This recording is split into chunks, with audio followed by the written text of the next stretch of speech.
This is NDTV. And you're watching NDTV Prime. In association with Micromax. Nothing like anything.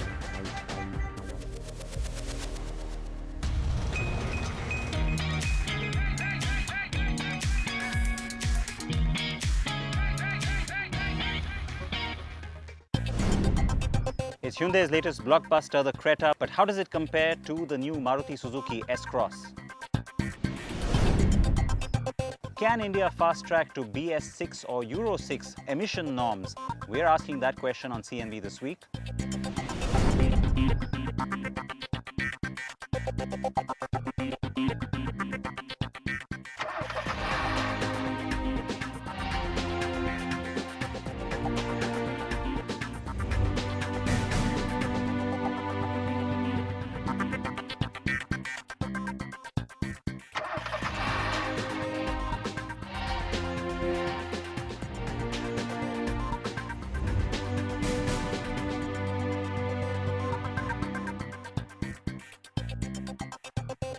It is a brand new episode of CNV. Thanks for joining us. I'm Siddharth Vinayak Partnkar. And yes, we've got that question answered for you on today's program, the one that so many of you have been asking. Sure, we already took the new Creta and we already pitted it against what's been the segment benchmark. That car is the Renault Duster, and the Duster has managed to retain its crown. But you do have this other car that's recently driven in, isn't it? And that's the S-Cross from Maruti Suzuki. They aren't exactly comparable because that one's a crossover, this one's a compact SUV. But to the buyer, does any of that ever matter? Of course not. Many of you are considering both these cars, so of course we're going to put them right against each other, head to head.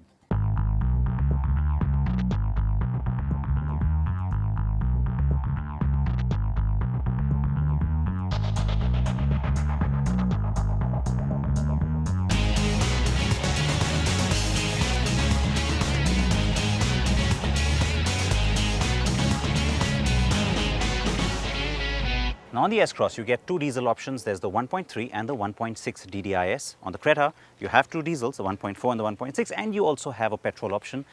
And there is also an automatic on the 1.6 diesel, something the S-Cross doesn't have. Now, interesting fact, that car, the S-Cross, its bookings opened way back on the 18th of June. The bookings for the Creta opened on the 2nd of July, but the Creta arrived first in terms of its formal launch. That happened, and you got the prices. The more recent entrant is, of course, the S-Cross, which only came in August, and that's when you got to know its prices. I have gone on record to say both cars to me are a little bit overpriced, but the trivia I want to give you is even more interesting than that. 18th of June, so far, as of last Thursday, those are the official figures we have from Maruti Suzuki. 6,500 S-Cross bookings is what Maruti's taken in. On the Creta, bookings opened after that car, remember, 33,000 and counting. Do I have to tell you which one's the runaway hit?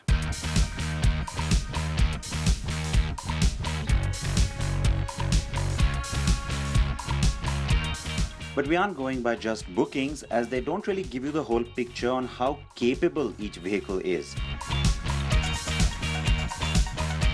When it comes to design, it's subjective, of course. The S-Cross does have a good-looking design with smart crossover proportions, and it offers a dash of premium character which no Maruti had before.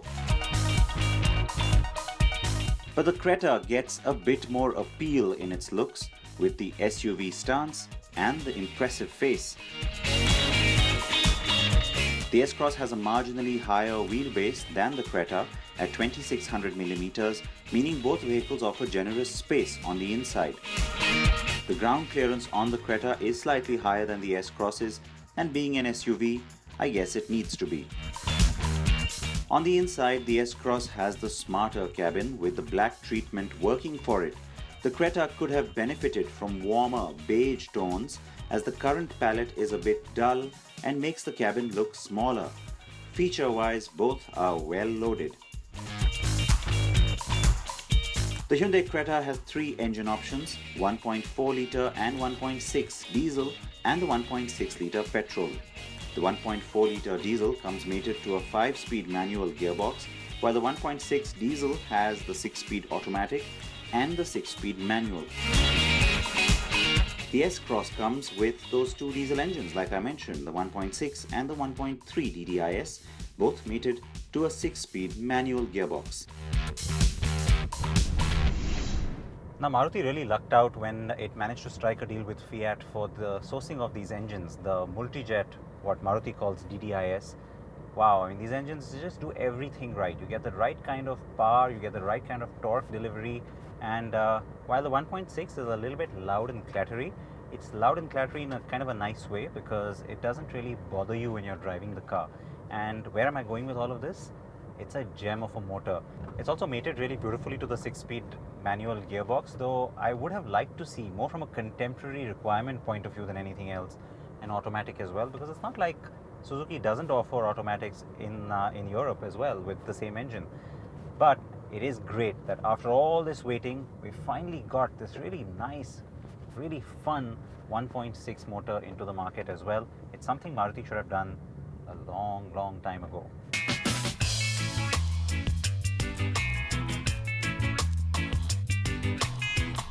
We can't really comment on the 1.3 litre diesel on the S-Cross because Maruti hasn't given it to us to drive yet, but we're hoping to get that variant soon on the show.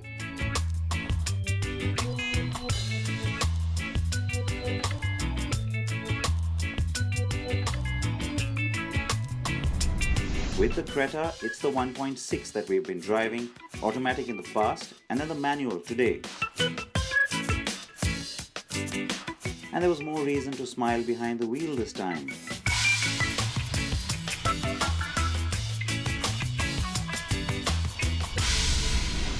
Now, the last time we had the Creta on the show, I remember telling you that the automatic, well, it's just really not a fun, exciting car to drive. The manual, by comparison, is miles ahead. It's a lot more fun, and the 6-speed gearbox, again, mated very nicely to this engine. It almost feels like it's a different engine altogether. That's how different the character you get on the manual gearbox. Now, having said all of that, what I want to also quickly highlight is that there is that little bit of a, I won't call it a dead zone, but it's like a boring zone that you seem to fall between about 1200 and 1600 RPM, and the turbocharger kicks in very consciously after that. Then the engine's character changes dramatically. Now on the S-Cross as well, you do have a bit of turbo lag, but it's overall just a more refined engine. It's also a little bit more punchy. And so given that, I would have to say that even though this as a package works very well, when you compare it to the S-Cross, that car just stays a little bit ahead.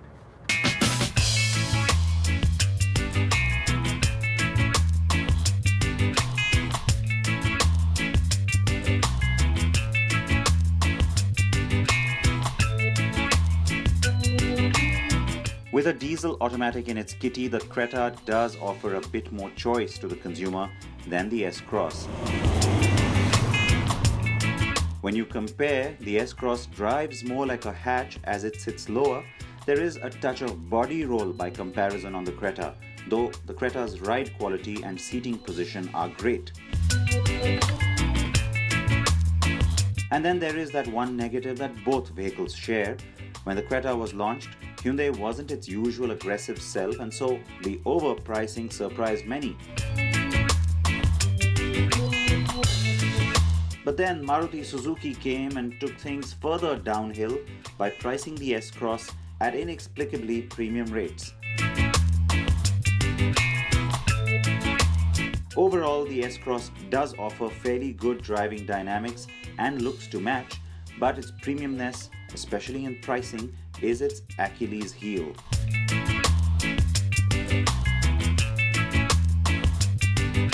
So the Hyundai Creta wins this battle as the overall package, from features to engine options and delivering what buyers are craving for, SUV-ness coupled with comfort and convenience. It is certainly more promising than the S-Cross, and so expect the bookings to stay strong on this good-looking compact SUV.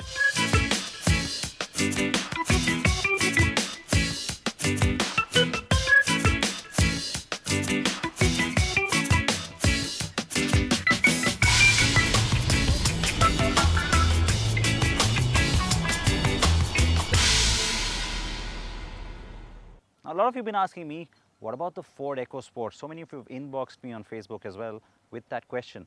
it isn't a comparable product to these cars or even the Renault Duster. Well, earlier it was very easy to say EcoSport or Duster, but now you've got so many more new products. That's a subcompact SUV. It is below 4 meters, and of course it therefore means it's got a smaller cabin. So please try and understand, it's not a fair comparison. Yes, the EcoSport remains better value than any of these other cars, and there is a rival coming, the TUV 300 from Mahindra, and also the updated Quanto from Mahindra, and then you'll finally have some proper rivals for the EcoSport. On that note, let's take a short break, and I'm back with plenty more.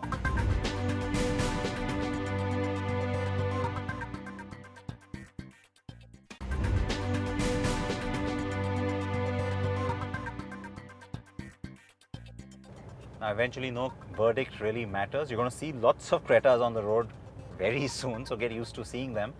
And well, it's in a sense then going to acquire benchmark status by default, isn't it? Welcome back to CNB. I'm still driving the Creta, but we're going to talk now about not products, but the engines that power them. There's been so much talk of late, especially about pollution levels in cities like Delhi.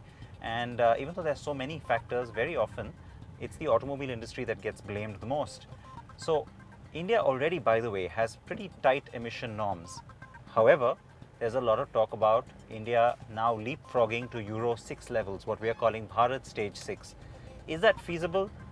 Is it just about telling the industry, hey guys, let's start making different kinds of engines, different kind of emissions have to get regulated, or are there other factors as well, like fuel quality and availability of good fuel? Well, all of this was discussed recently by the Society of Indian Automobile Manufacturers at a conference in Delhi, and it's a very relevant question that's going to affect you and me as well. So we have a special report for you on it.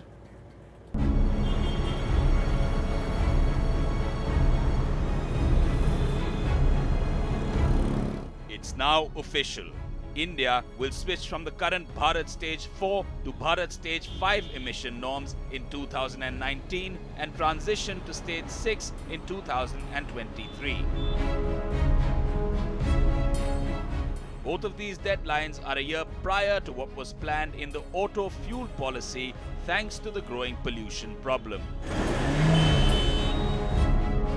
Also, the auto industry has been demanding. The government now agrees it is not technologically viable to skip Stage 5 and go directly to Bharat Stage 6.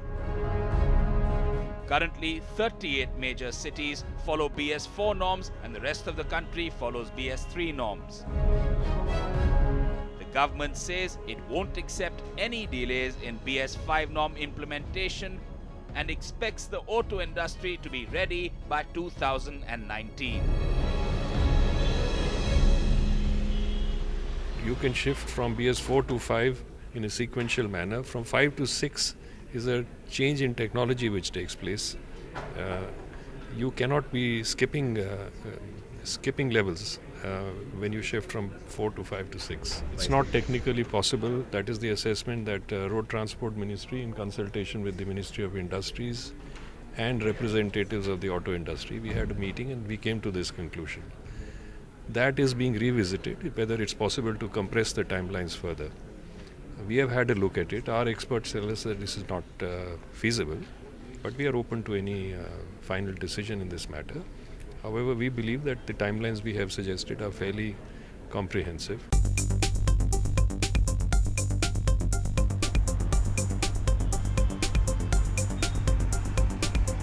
BS5, vehicles have to be fitted with a diesel particulate filter which needs to be optimized for Indian road conditions, and small cars will need redesign and re-engineering. Although the filter technology is available in Europe, it needs to be customized for Indian road conditions. And unlike Europe, low driving speeds in India means it is difficult to achieve temperatures of 600 degrees Celsius required to burn the soot in the filter, and it needs to be customized. In Bharat Stage 6, selective catalytic reduction technology is added to reduce oxides of nitrogen. When the exhaust is moving, an aqueous urea solution in a container is placed that contains ammonia and helps reduce the nitrogen. Given the complexities of testing both the technologies together in Indian road conditions over 6 to 7 lakh kilometers, Experts say a direct jump to BS6 is not a viable or safe option.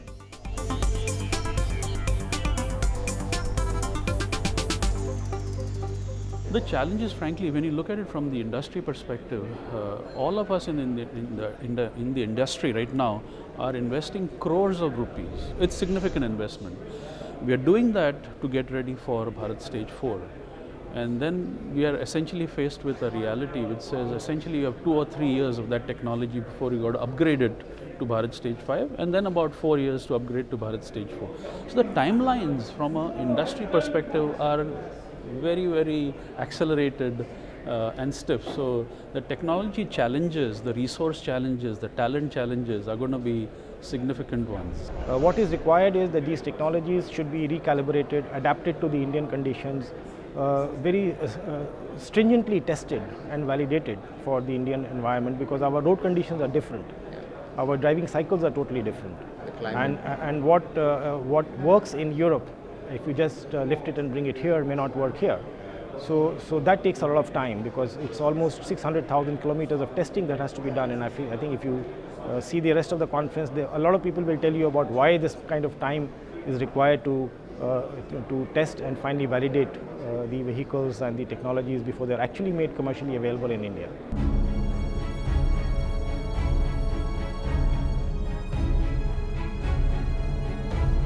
Reports suggest that the move from BS4 to BS5 is expected to result in a 30,000 to 50,000 rupee increase in the cost of diesel vehicles to recover the investment in R&D by auto companies. What is also encouraging is that the Road Transport Ministry is looking to set up a separate department to manage issues like emissions and safety.